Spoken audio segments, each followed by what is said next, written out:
Animadíssimo para mais um pouquinho de texto dissertativo argumentativo. Estamos continuando o nosso último encontro. Nós já falamos da macroestrutura do texto dissertativo argumentativo. Ele defende uma tese, essa tese é autoral, você precisa de argumentos para sustentar a tese, você pode escolher 2 ou 3 argumentos em defesa da tese e a gente segue aqui explicando como é que você deve proceder na escrita do seu texto. A primeira coisa que a gente tem a dizer é que você deve se valer de uma linguagem formal. O que quer dizer uma linguagem formal? Não é uma linguagem pedante, não é ficar colocando palavra difícil, porque isso muito pouco acrescenta ao seu texto. Uma linguagem formal é aquela que está dentro da norma culta.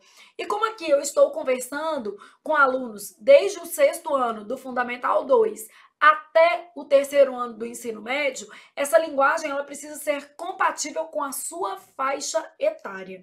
Então, uma linguagem formal dentro da norma culta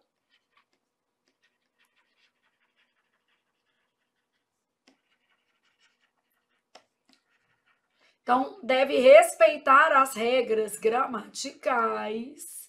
Então, linguagem dentro da norma culta e especialmente uma linguagem compatível com a sua faixa etária.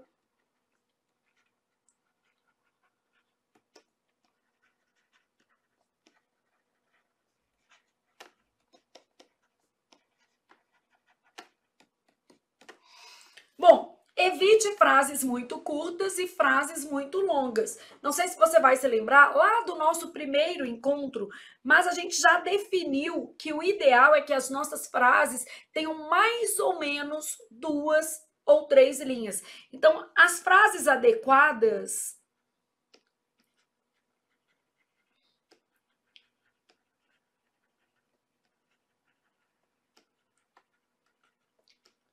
devem ser construídas com 2 ou 3 linhas. Vou colocar construídas em 2 ou 3 linhas, com cerca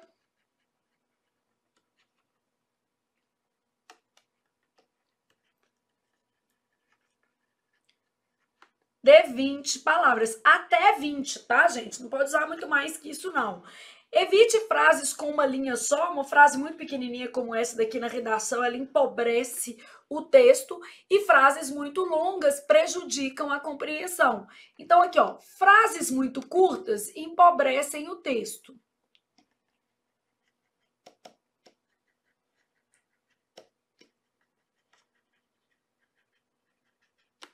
Fica parecendo que você não sabe organizar estruturas mais longas aí de escrita.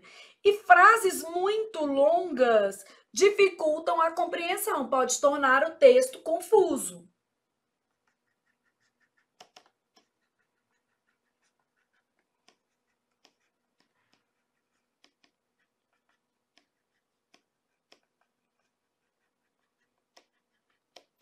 Então, frases muito curtas empobrecem o texto e frases demasiadamente longas acabam dificultando a compreensão.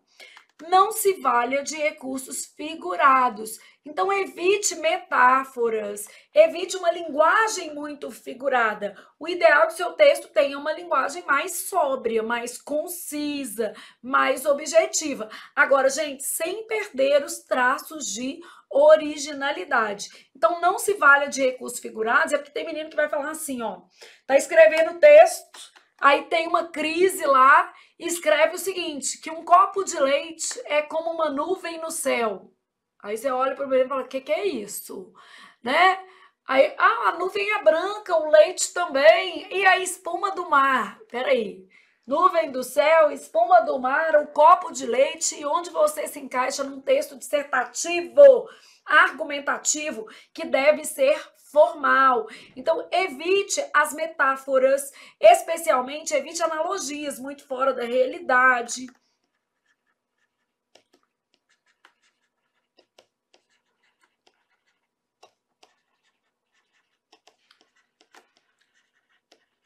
Aí o menino fala assim: quando eu comia uma fatia de queijo, tinha a impressão de que eu estava comendo a lua. Bom, além de essa metáfora lua, queijo, ser uma coisa bastante desgastada, muito comum, batida, ela não faz muito sentido num texto dissertativo argumentativo, porque você está narrando quando você comia o queijo, isso aí é próprio de um texto narrativo. Então, não tem nada a ver com o que você vai fazer. Não utilize gírias, obviamente, coloquialismos e não se valha de linguagem informal. O menino vai lá e coloca um pra no lugar de para, aí vai lá, utiliza um VC no texto, nem é para usar você, quanto mais isso, né? Não utilize estrangeirismos ou tecnicismos desnecessários, porque ocasionalmente esses termos podem ser relevantes para o desenvolvimento da sua redação. Se você estiver falando, por exemplo, de tecnologia, pode ser que você tenha que se valer de um estrangeirismo ou de um tecnicismo ali para desenvolver o texto, tá? Evite construções exageradamente rebuscadas. Eu vou ficar fazendo inversões. Eu vou usar preciosismos. O que seria isso? O menino está escrevendo, quer colocar lá na redação dele ves primeva. Que latinismo é esse no seu texto, né? Então, evite esse tipo de construção, porque isso mais prejudica do que contribui para a dinâmica do texto. Evite repetir as mesmas ideias, porque isso vai caracterizar uma argumentação circular. É aquele menino que não sai do lugar, ele fala a mesma coisa. A tecnologia é importante para a sustentabilidade na produção do leite e de seus derivados. Isso acontece porque os recursos tecnológicos contribuem para a sustentabilidade. É importante para a sustentabilidade, contribuem para a sustentabilidade. Eu quero saber como. Né? Eu quero saber o quê? Porque tem um aproveitamento de todos os elementos, é porque a gente tem, por exemplo, redução de consumo de energia, redução de consumo de água, como isso de fato se dá. Então, a argumentação circular, o menino não sai do lugar. E aqui, gente, evite, obviamente, a repetição da mesma palavra. Então, vamos supor que eu estou falando aqui leite, aí eu falo derivados do leite. Eu falo esses produtos, os laticínios. Aí eu falo grupo alimentar, alimentos. Então, eu tenho vários termos, eu posso usar queijo, né? Eu posso usar aqui manteiga, eu posso falar desses outros elementos também. Então, cuidado para não repetir palavras, porque isso pode deixar o nosso texto monótono e indicar falta de profundidade no desenvolvimento do conteúdo. A repetição de ideias acaba caracterizando um baixo nível de informatividade. E a repetição vocabular caracteriza baixa capacidade de vocabulário, né? Então, basicamente, a gente percebe que aquele candidato ali, aquela pessoa que está concorrendo a esse prêmio, não tem condições de escrever com uma expressão mais elaborada. Então, nesse caso, a gente pode pensar nessa questão vocabular como sendo um problema no texto. Agora, gente, o texto dissertativo, ele é um texto que tem pacto com a verdade, que tem pacto com a realidade. Então, quando a gente vai escrever um texto dissertativo, por isso que a gente usa pesquisa, a gente não sai inventando nada. Então, por que a gente se baseia em pesquisas? Em informações. Porque todo texto dissertativo, argumentativo, ele não deveria ser tirado de trás da orelhinha. Ele deveria ter pacto com fatos e dados. Então, texto dissertativo, argumentativo, ele vai demonstrar um compromisso com a realidade.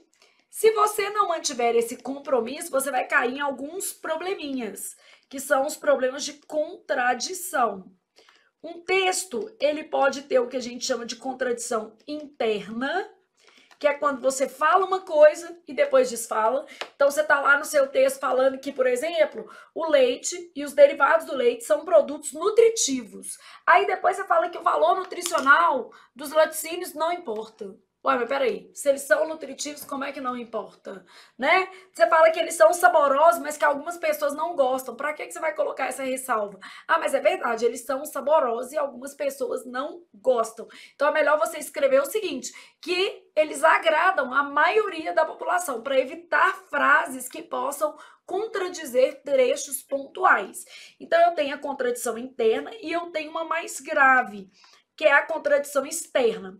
Então, por exemplo, em encontros passados, eu trouxe para vocês que Minas hoje figura como o maior produtor de leite do Brasil, beleza? Aí o menino vai ter uma ideia e fala assim, eu não quero colocar que é Minas, eu quero colocar que é o Espírito Santo.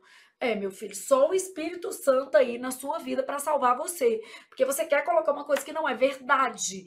Então, essa contradição externa está em oposição à realidade, ó.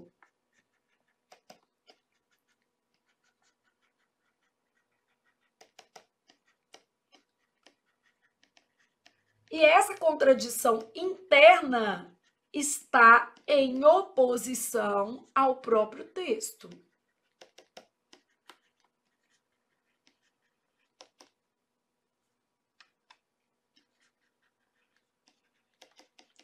Então, você precisa demonstrar que tem domínio profundo acerca do tema, relacionando conceitos a fatos dentro do contexto do tema, porque quem vai escolher a tese e os argumentos é você. Bom, clareza e coerência. Então, escreva de forma clara e coerente. O texto precisa fazer sentido, ele tem que ser lógico, né?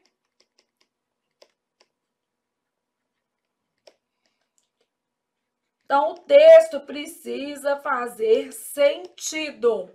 Evite frases muito longas, porque a gente já falou que essas frases muito longas, elas podem comprometer a clareza. Frases muito complexas, muito invertidas, que podem tornar o seu trecho ou o seu pedaço do texto ali mais confuso. Cada parágrafo deve ser construído a partir de um conjunto de frases. Nós já determinamos que no mínimo 3, mas eu posso ter 4 frases ali, se for um parágrafo de desenvolvimento.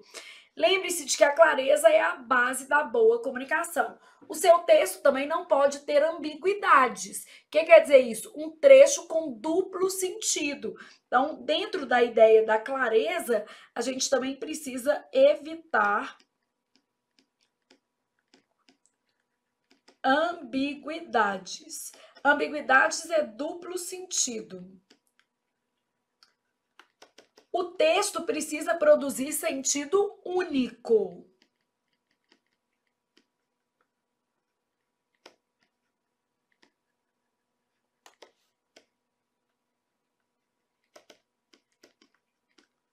Então, o texto precisa estar ali baseado em um sentido único. Bom, aqui a gente vai passar pelas partes do nosso texto. Eu vou começar pelo título, que está antes da nossa introdução. O que acontece com o título? Ele deve ter mais ou menos 3 ou 4 palavras, pode ter 2 também, tá? Então, 3 ou 4 palavras.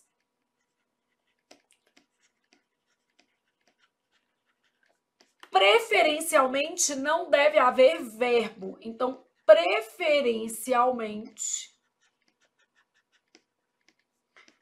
não utilize verbos. Pode aparecer verbo, mas o ideal é que o nosso título não tenha verbos. O título não precisa ser pontuado, tá?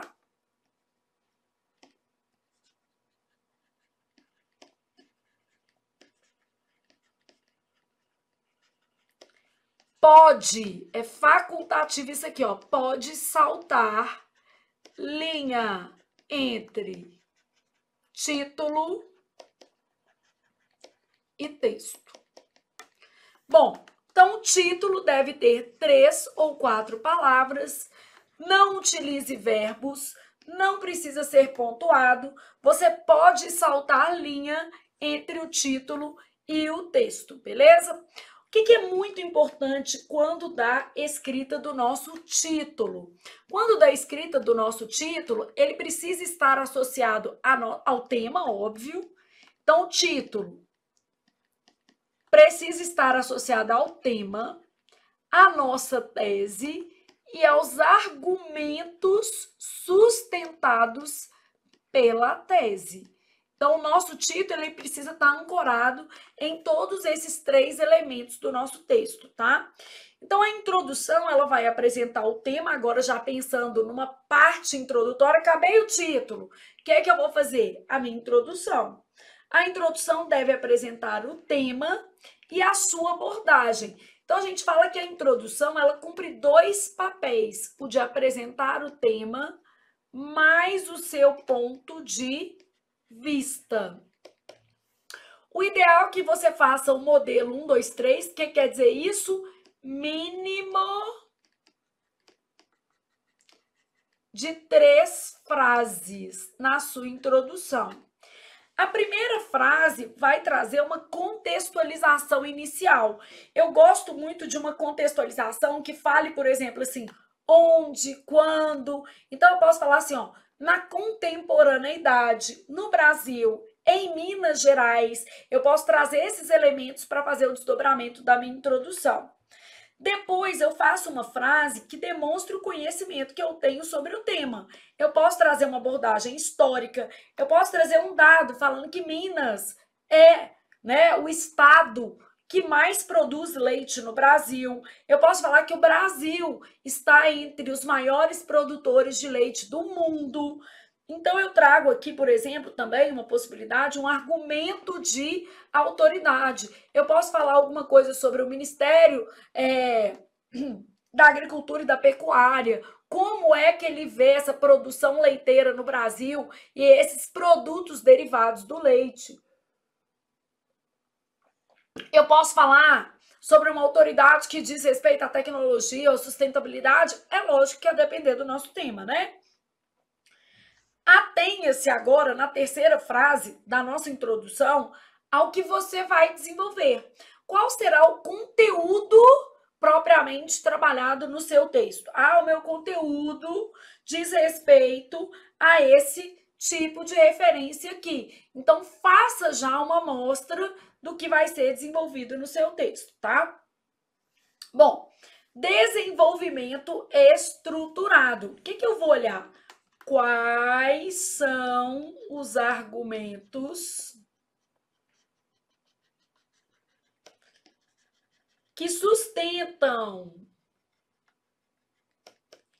a tese? Eles têm relação entre si? Eles precisam ter relação, tá?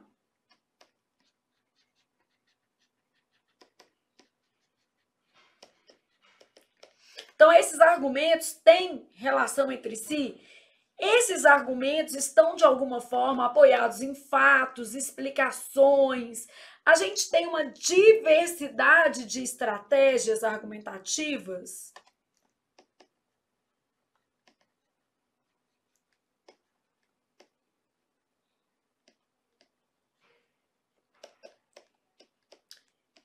O que seria diversidade de estratégia? Eu uso, por exemplo, causa e consequência. Eu uso argumento de autoridade.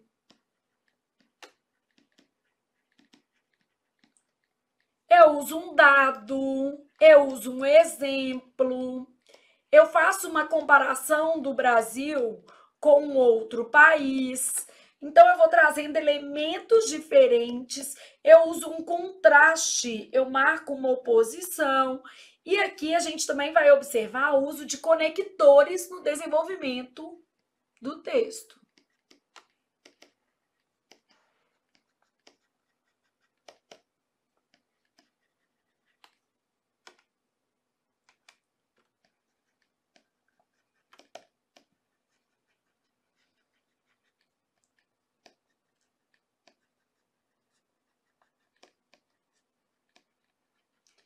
Então, observa-se também o uso de articuladores na organização das ideias. Então, como é que essas ideias estão concatenadas, tá? Então, quais são os argumentos que sustentam a tese? Esses argumentos têm relação entre si? Vamos abordar uma diversidade de estratégia, vamos trabalhar causa e consequência, argumento de autoridade, dado, exemplo, comparação e um elemento que não pode faltar, né? Mais alma. Eu tenho marcas autorais.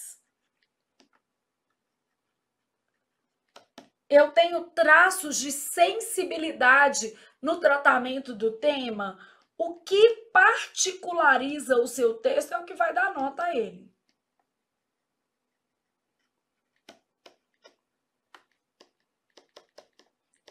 Então, faça sempre essa pergunta a si mesmo. O que particulariza o meu texto? O que faz com que eu mereça ganhar este concurso, né? Então, a gente tem um desenvolvimento estruturado. Bom, e eu posso ter necessariamente uma conclusão. Posso não, né? Eu tenho que ter. Então, eu tenho que ter uma conclusão. Essa conclusão, ela pode, aí é pode mesmo, pode trazer possíveis soluções, mas não precisa.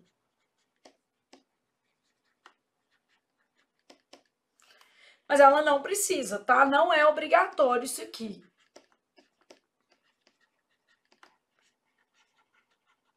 O que é obrigatório? A conclusão não pode fazer acréscimos. Eu não posso colocar nada novo na conclusão, tá? Trata-se de uma parte de retomada das ideias. Então, não pode haver o quê? Fatos novos, acréscimos relevantes. Então, não pode haver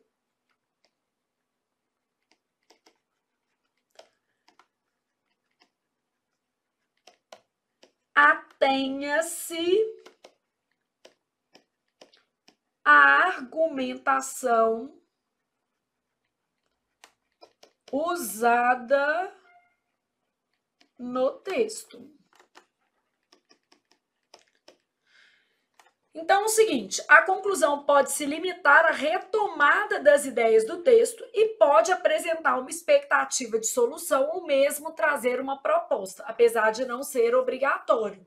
Isso também depende da proposta, porque existem propostas que não vão comportar, por exemplo, uma intervenção, uma solução. Se eu estou perguntando se o leite é nutritivo ou saboroso, eu vou solucionar o quê? Agora, se eu estou falando de sustentabilidade, eu posso dar uma proposta para que a cadeia produtiva do leite se torne mais sustentável. Então, a depender do tema, eu posso engajar propostas de solução ou propostas de intervenção. Então, depende da proposta.